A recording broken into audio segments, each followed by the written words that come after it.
Il vous est déjà arrivé de regarder votre vie un mardi ordinaire et de vous sentir comme un étranger dans vos propres vêtements? Cette sensation étrange n'est pas une crise, c'est le signal d'alarme de votre psychisme. La plupart des gens pensent que pour changer, il faut de la discipline ou de la motivation. C'est faux. La motivation est une étincelle de surface qui s'éteint dès que le vent souffle. Le véritable déclencheur d'une transformation radicale n'a rien à voir avec vos objectifs. Il commence par un effondrement de vos certitudes. Tant que vous cherchez à vous améliorer, vous ne faites que polir votre ancienne prison. Pour renaître, il faut accepter de démolir la pièce maîtresse de votre architecture mentale, votre narratif actuel. Ce que vous appelez votre personnalité n'est souvent qu'une collection de peurs habillées en habitudes, des réflexes de survie que vous avez automatisés depuis l'enfance pour plaire ou vous protéger. C'est là que la biologie vient contredire notre fatalisme. Votre cerveau n'est pas une pierre taillée, c'est de la glaise vivante. À chaque fois que vous résistez au pilote automatique, vous activez la neuroplasticité. Vous arrachez littéralement de vieux câblages neuronaux pour en tisser de nouveaux. Mais attention, cette résistance physique et mentale que vous ressentez au moment de changer n'est pas un signe d'échec. C'est simplement l'homéostasie de votre ego qui hurle à la mort. Votre cerveau déteste l'inconnu. Il préfère un enfer familier à un paradis incertain. Comprendre cela change tout.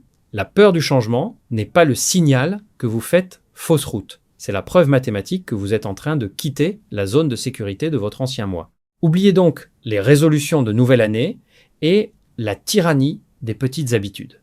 On vous répète qu'il faut se lever à 5 heures du matin ou méditer pour réussir, mais c'est mettre la charrue avant les bœufs. Si vous essayez d'imposer de nouveaux comportements à une identité qui se perçoit encore comme un perdant ou un procrastinateur, vous allez saboter vos efforts. Pourquoi? Parce que le cerveau cherche toujours à maintenir une cohérence interne. Si vous vous voyez comme quelqu'un de fragile, vous trouverez toujours un moyen inconscient de gâcher vos victoires pour aligner la réalité avec votre image de soi. La clé n'est pas de changer ce que vous faites, mais de décider impitoyablement qui vous êtes. Le comportement découle de l'identité, jamais l'inverse.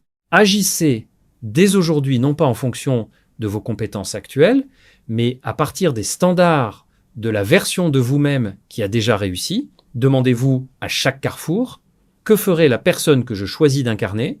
et faites taire le reste. Cette bascule demande une forme de violence douce envers soi-même. L'honnêteté radicale. La plupart des gens passent leur vie à fuir leur propre ombre, à masquer leurs failles derrière des réussites sociales ou des distractions permanentes. Mais on ne se répare pas en s'ignorant. La véritable reconstruction commence quand vous cessez de vous raconter des histoires pour vous protéger. Regardez en face ces contradictions, ces zones d'ombre, ces peurs d'abandon ou de rejet. C'est précisément ce qui libère l'énergie psychique bloquée dans le déni. Tant que vous luttez contre vos démons intérieurs, vous leur donnez de la force. Lorsque vous les accueillez et comprenez pourquoi ils sont là, vous dissolvez leur emprise. C'est pour cela que la transformation n'est pas un événement linéaire que l'on coche sur une liste, c'est une traversée du désert.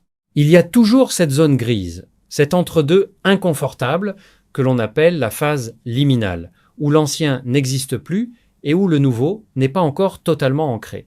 C'est le moment où le doute est le plus intense, où l'on a l'impression d'avoir tout perdu sans rien gagner. C'est précisément là que tout se joue.